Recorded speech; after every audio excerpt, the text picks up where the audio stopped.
बड़े ही योजनाबद्ध तरीके से सोनम वांगचुक को लद्दाख के लोगों की आवाज़ के तौर पर जो विदेशी शक्तियां हैं अथवा या देश में रहने वाली देश विरोधी शक्तियां हैं, उन्होंने सोनम वांगचुक को खड़ा किया। सरकारी संपत्ति को ही नुकसान नहीं पहुंचाई गई। आप सरकारी संपत्ति मतलब केवल अर्धसैनिक बल के वाहन ही नहीं, आप देखिए वहाँ पर्वतीय विकास परिषद के भवन को भी नुकसान पहुँचाया गया। तो इस प्रकार की तोड़फोड़, इस प्रकार की आगजनी, और यहाँ तक कि वहाँ के एलजी का आया है, उसमें नेपाल और कश्मीर वैली से भी कुछ लोग आंदोलनकारियों में, प्रदर्शनकारियों में और धरने में बैठे लोगों में थे। तो कहीं ना कहीं ये बड़े षड्यंत्र का अपने आप में जो है वो संकेत दे रहा है।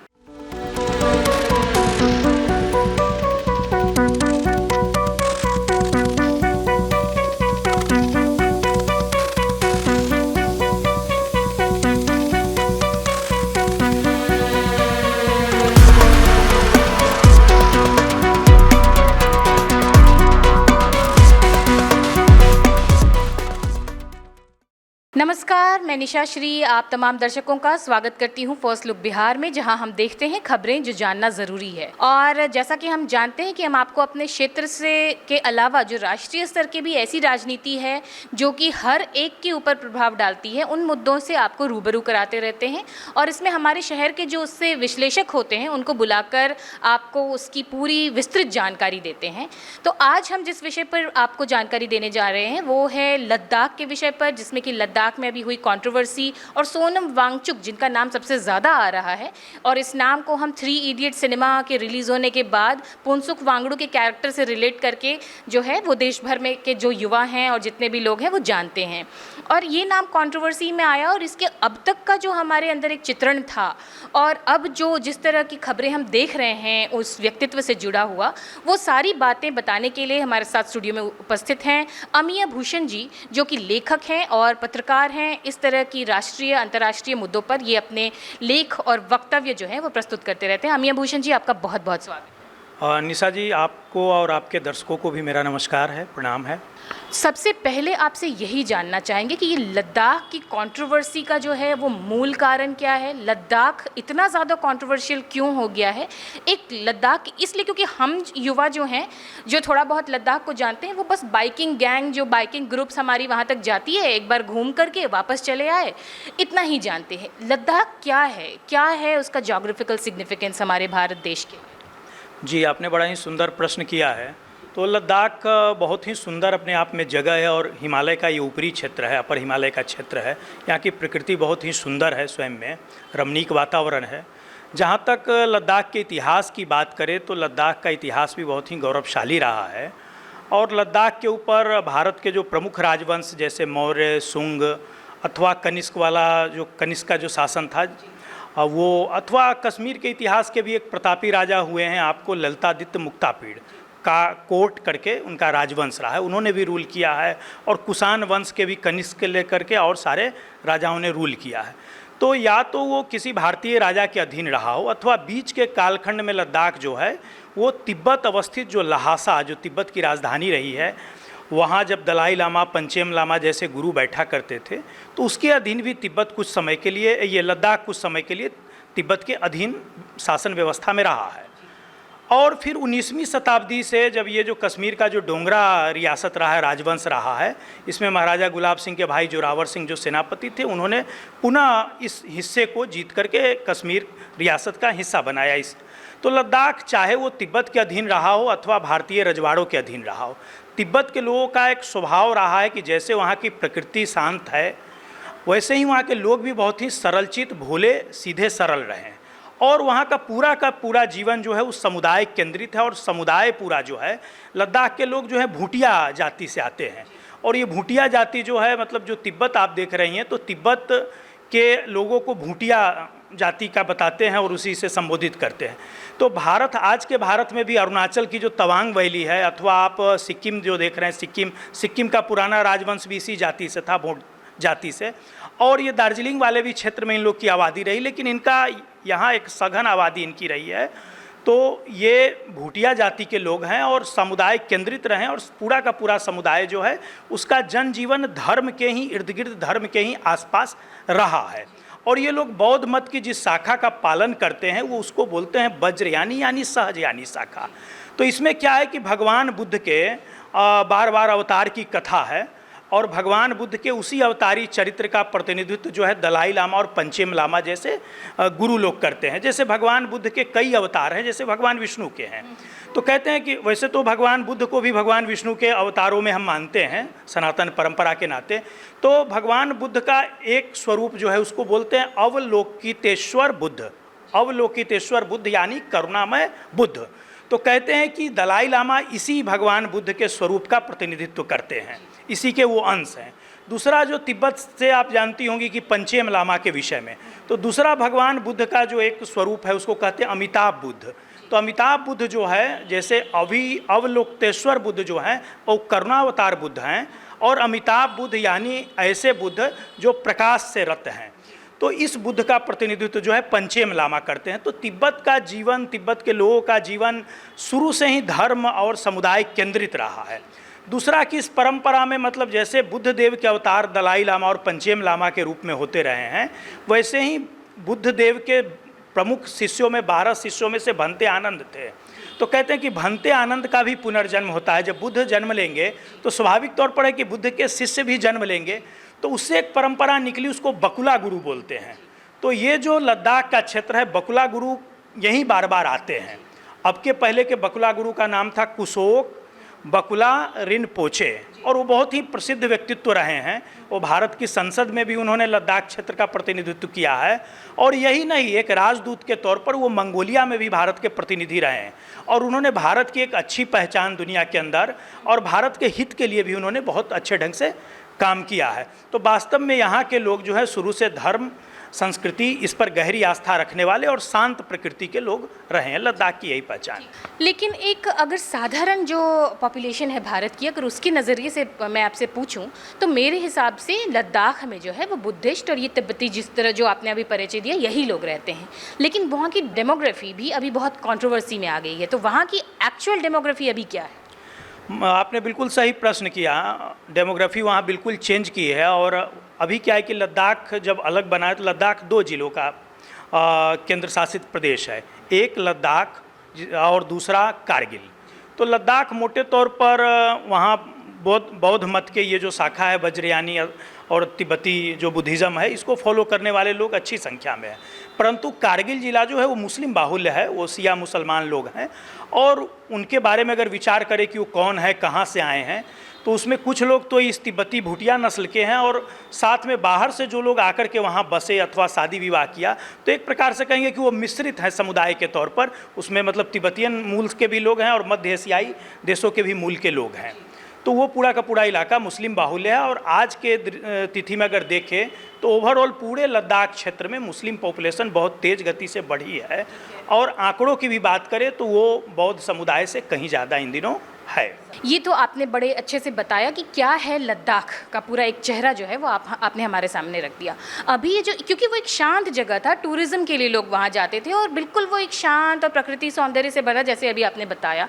अचानक से ये कंट्रोवर्सी, जेनजी प्रोटेस्ट और इतना बड़ा विद्रोह कि बीजेपी का कार्यालय तोड़ देना, आर्मी की गाड़ी को आग के हवाले कर देना, ये फिर कैसे हो गया अचानक? जी, ये अचानक तो नहीं कहेंगे। कहते हैं कि कोई भी चीज़ धीरे धीरे चीज़ें मतलब आती हैं एक समय के बाद। जैसे आप पानी भी चढ़ाएंगे तो वो एक समय के बाद ही उबाल लेता है, लेकिन पहले तो गर्मी रहती है। तो अगर हम बात करें लद्दाख के मुद्दों की और चीज़ों की लेकर के, तो सोनम वांगचुक पिछले कई वर्षों से लगातार सक्रिय थे। दिल्ली की कई उन्होंने पदयात्रा का प्लान किया, जहाँ तहाँ पहले धरना भी देते रहे, और उनके लगातार आप बयान आपने सुने होंगे। तो एक प्रकार से बड़े ही योजनाबद्ध तरीके से सोनम वांगचुक को लद्दाख के लोगों की आवाज़ के तौर पर जो विदेशी शक्तियां हैं अथवा या देश में रहने वाली देश विरोधी शक्तियां हैं, उन्होंने सोनम वांगचुक को खड़ा किया है। लेकिन जब भी हम सोनम वांगचुक को सुनते हैं तो वो अपने आप को गांधीवादी विचारधारा का प्रतिनिधि कहते हैं, साथ ही साथ वो अनशन पर बैठे रहते हैं, और उनकी लद्दाख को लेके कुछ मांग है। वो मांग क्या है, और फिर इसके ऊपर इतना ज़्यादा विवाद क्यों खड़ा? अगर गांधीवाद की बात की जाए तो गांधी कहने की नहीं चीज़ है, गांधी जीने की चीज़ है, और ये देश गांधी का है। लेकिन क्या सोनम वांगचुक और उनके द्वारा उनसे जुड़े लोगों के द्वारा जो तरीका अख्तियार किया गया, क्या वो गांधीवादी है? वो तो बिल्कुल जैसे आपने बांग्लादेश में देखा, जैसे आपने नेपाल में देखा, इससे पहले जैसे आपने श्रीलंका में देखा, बिल्कुल उसी प्रकार का ये आंदोलन रहा। केवल सरकारी संपत्ति को ही नुकसान नहीं पहुंचाई गई। आप सरकारी संपत्ति मतलब केवल अर्धसैनिक बल के वाहन ही नहीं, आप देखिए वहाँ पर्वतीय विकास परिषद के भवन को भी नुकसान पहुंचाया गया। तो इस प्रकार की तोड़फोड़, इस प्रकार की आगजनी, और यहाँ तक कि वहाँ के एलजी का आया है, उसमें नेपाल और कश्मीर वैली से भी कुछ लोग आंदोलनकारियों में, प्रदर्शनकारियों में और धरने में बैठे लोगों में थे। तो कहीं ना कहीं ये एक बड़े षड्यंत्र का अपने आप में जो है वो संकेत दे रहा है। हो सकता है ये एक बहुत ही बड़ा षड्यंत्र हो, क्योंकि जब सोनम वांगचुक के एक इंटरव्यू में मैंने देखा और उनसे पूछा गया कि क्या वो वहाँ के लोगों को जानते थे, क्योंकि कुछ लोग गैर लद्दाखी थे, तो उस पर उन्होंने कहा कि वो मजदूर हैं। तो पता नहीं, इसके ऊपर जांच चल रही है। लेकिन एक छवि जो सोनम वांगचुक की बनती है कि उन्होंने लद्दाख में बहुत सारे वैज्ञानिक आविष्कार करके वहाँ की सिंचाई और ये सब कार्यों को सुविधाजनक बनाया, और इसके अलावा वो सेल्फ एक्लेम्ड पर्यावरणविद भी कहे जाते हैं। उनका कहना है कि सरकार के द्वारा जो लद्दाख में कुछ कंस्ट्रक्शन के काम चल रहे हैं वो ग्लेशियर को पिघलाने का काम करेगी, और ये फिर लद्दाखी लोगों के लिए एक जनजीवन का खतरा बनेगा। इससे आप कितना ज़्यादा सहमत हैं? मैं जहाँ तक जानता हूँ तो सोनम वांगचुक एनआईटी श्रीनगर के प्रोडक्ट हैं। उन्होंने इंजीनियरिंग की पढ़ाई की है। तो एक इंजीनियर के तौर पर उन्होंने कई सारे ऐसे आविष्कार किए जो लोगों के जीवन में बेहतरी ला सकता है। और सबसे बड़ी बात कि इस देश ने अगर उनको जाना तो इस नाते जाना कि ज़्यादातर लोग ज़्यादा शिक्षा लेने के बाद वो अपनी मातृभूमि छोड़ कर के चले जाते हैं। हम बिहार से हैं तो बिहार में भी ये पलायन की समस्या है, लेकिन सोनम वांगचुक ने अपने गृह क्षेत्र को अपने आविष्कारों के प्रयोग के लिए चुना और लोगों के जीवन में बेहतरी लाने का काम किया। इसी नाते 3 इडियट्स मूवी में भी उनको दिखाया गया और सारा देश जानता रहा है।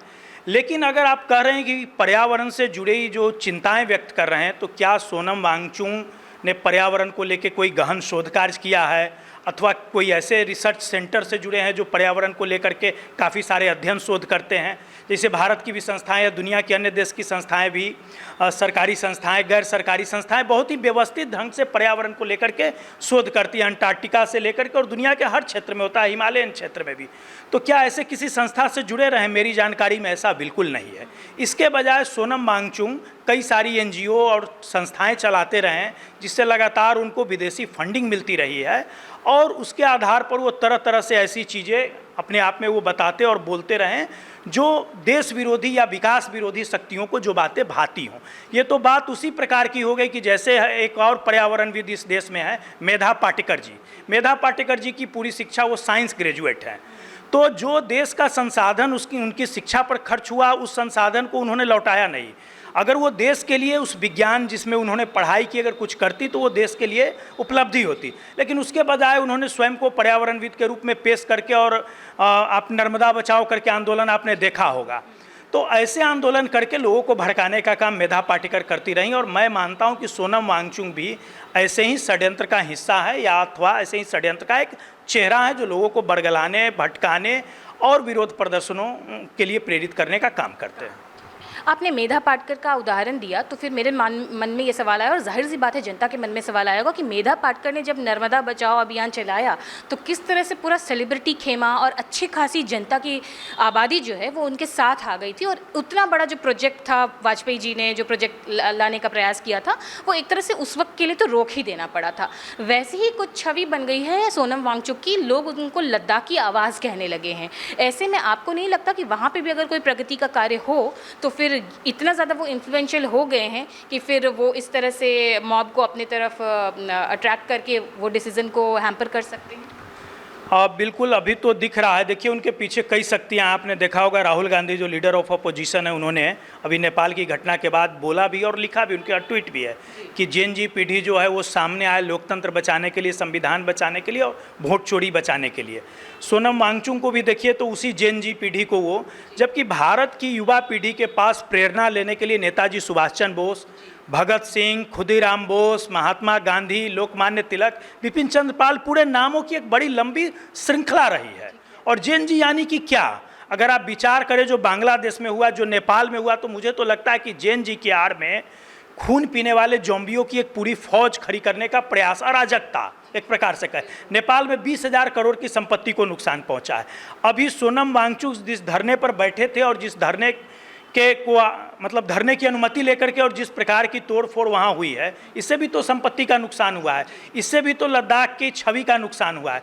लद्दाख बहुत तेज गति से वहाँ पर्यटक बड़ी संख्या में जा रहे थे, जैसा कि आपने शुरुआत में चर्चा की, और आज भारत के या दुनिया के पर्यटकों के लिए भी लद्दाख एक डेस्टिनी के तौर पर उभरा है। तो ऐसी घटनाओं से कहीं ना कहीं वो सारी चीज़ें बाधित होती हैं। ये आपने बड़ी अच्छी बात कही, और जैसा कि आपने पड़ोसी देशों के बारे में बात की जी, कहनी थी आपने पर्यावरण को लेकर के कहा, तो लद्दाख जो है वो पाकिस्तान और चीन के मुहाने पर है। मतलब लद्दाख भारत का वो सीमाई राज्य है जहाँ एक तरफ पाकिस्तान है, एक तरफ चीन है। दोनों के पर्यावरण को लेकर के रिकॉर्ड बिल्कुल भी अच्छे नहीं है। चीन ने इतनी तेज़ी से विकास किया है, अभी जो रेयर अर्थ मटेरियल्स जो मैग्नेट वगैरह की बात है, भारत दुनिया का तीसरा भंडार है, लेकिन चीन सबसे ज़्यादा उसका उत्पादन करता है। तो चीन के यहाँ कहीं भी श्रम संबंधी कोई कानून नहीं है और पर्यावरण संबंधी कोई कानून नहीं है। लेकिन सोनम वांगचुक से लेकर राहुल गांधी, जबकि आप देखिए कि जो भी हिमालयी राज्य हैं, जो भी चीन अधिकृत तिब्बत से सटते हैं भारतीय राज्य, चाहे वो लद्दाख हो, सिक्किम हो, अरुणाचल हो, वहाँ जो नदियाँ आती हैं, जो ग्लेशियर का पानी आता है, वो सब चीन अधिकृत तिब्बत से ही होकर के आता है।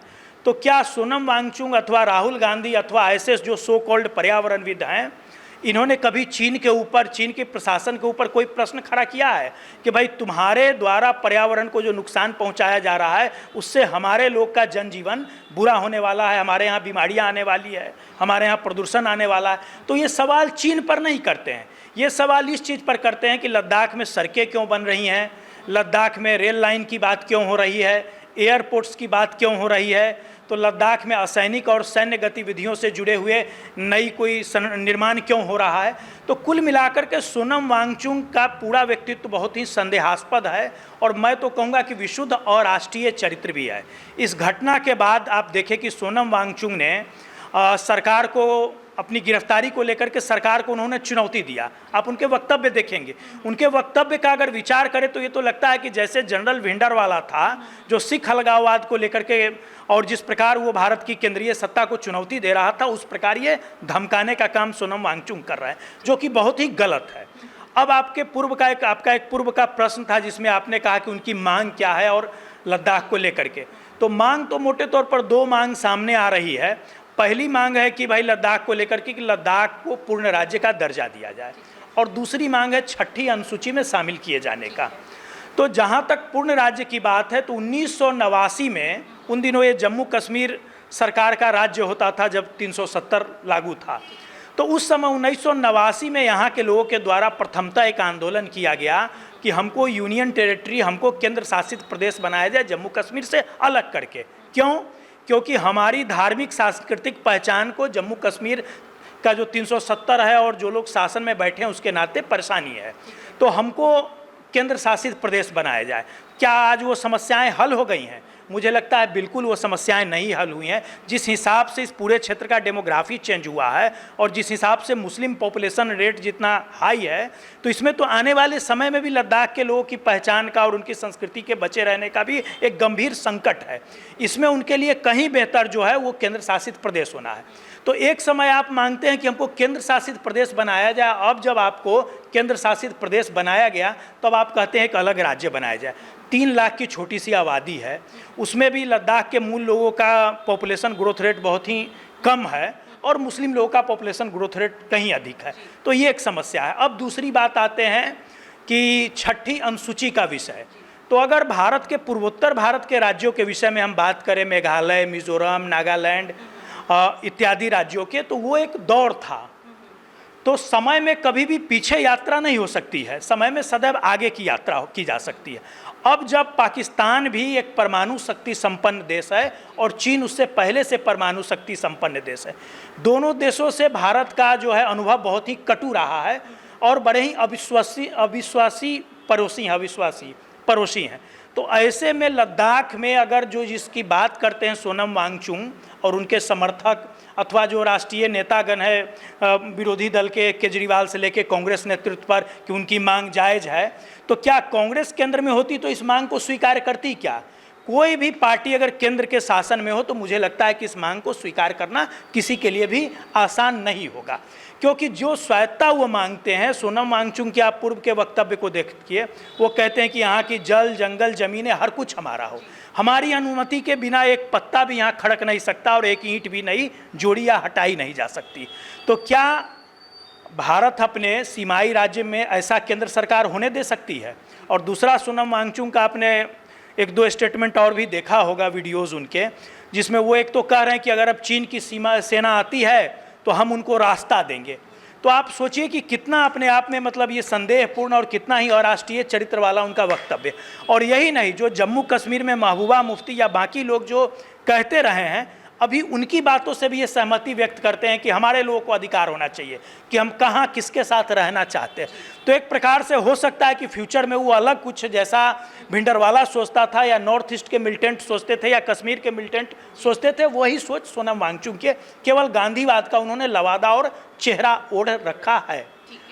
जैसे आपने बताया कि विदेश अपने चाइना और पाकिस्तान का नाम लिया, उनका नाम इस बात के लिए भी आ रहा है कि पाकिस्तान उनका एक विज़िट हुआ था फरवरी में, और इसके अलावा जो अभी यूनुस खान हैं जो बांग्लादेश के हैं, जिसकी वजह से पूरा कंट्रोवर्सी हुई थी बांग्लादेश में, ऐसा माना जाता है, उनके साथ उनकी तस्वीर है अमेरिका में। तो इन दोनों तस्वीरों को भी उनकी इस कंट्रोवर्सी के साथ जोड़ा जा रहा है, आप इसको कितना तथ्यात्मक?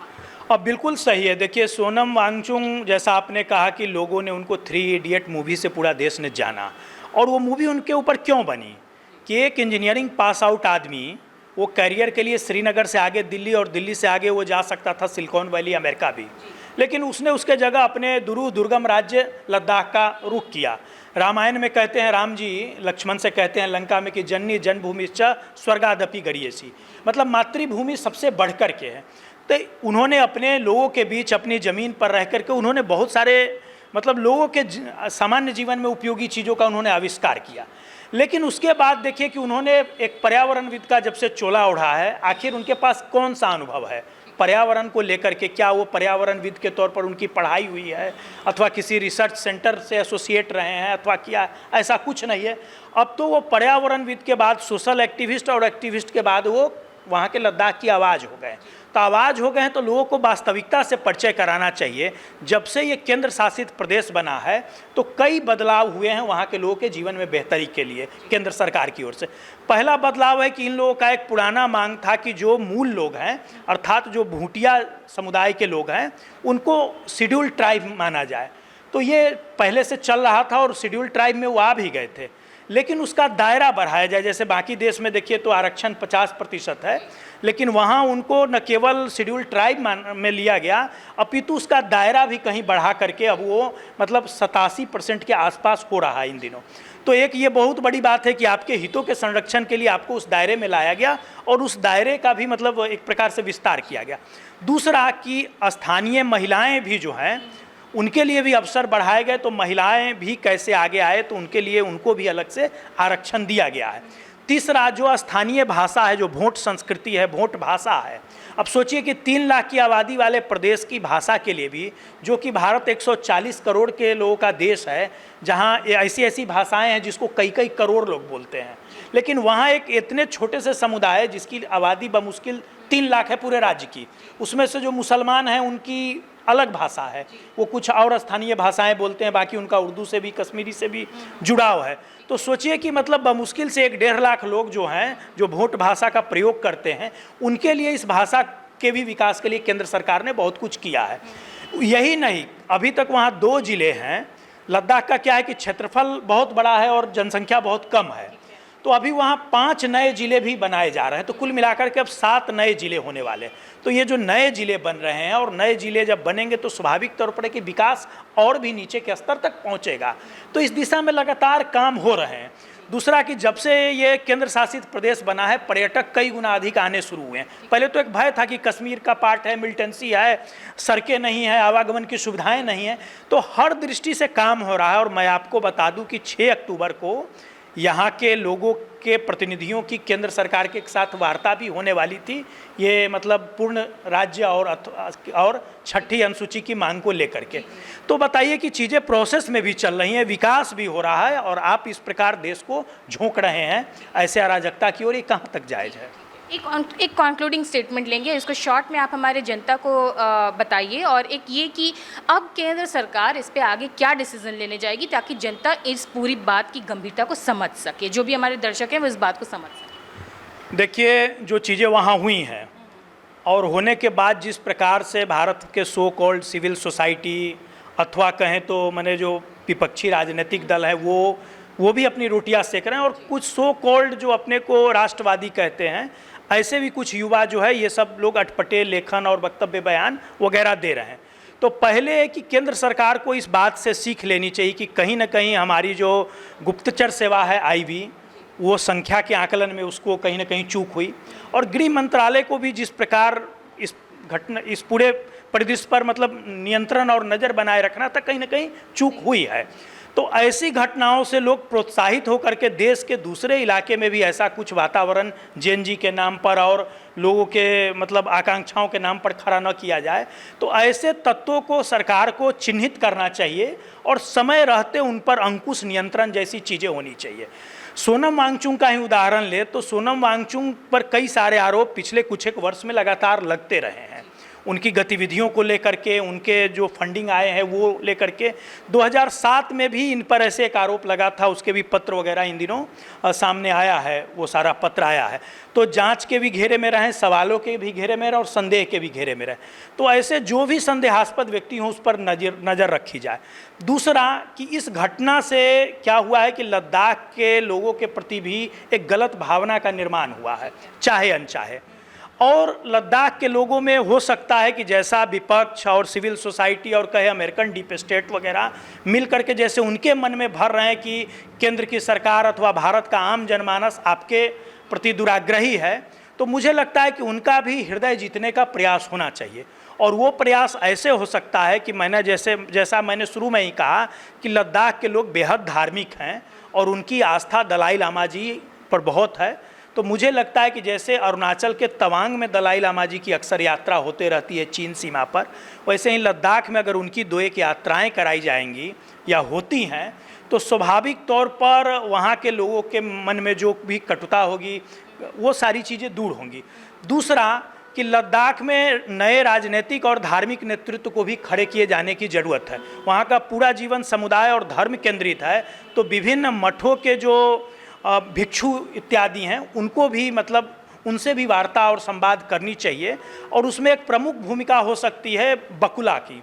बकुला एक उस पूरे क्षेत्र में एक ये जो परंपरा है वज्रयानी बुद्धिज़्म, जो दलाई लामा जी वाली परंपरा है, तो बकुला करके गुरु होते हैं। पिछले बकुला का मैंने जिक्र किया था कि उन्होंने मंगोलिया में भी काफ़ी काम किया, खासकर मंगोलिया और चीन की जो सीमा सटती है वहाँ उनकी यात्राएँ हुई हैं। तो मेरा कहना है कि ऐसे मतलब जो धार्मिक गुरु लोग हैं जो वहाँ के वास्तविक प्रतिनिधि हो सकते हैं, उन लोगों के हृदय में जिनका स्थान है, तो उनसे संवाद होना चाहिए और लोगों को हृदय जीतने का प्रयास होना चाहिए। और अब तक की जो केंद्र की जो लद्दाख के लिए जो किए गए काम है उसको भी वहाँ के लोगों को बताने की ज़रूरत है।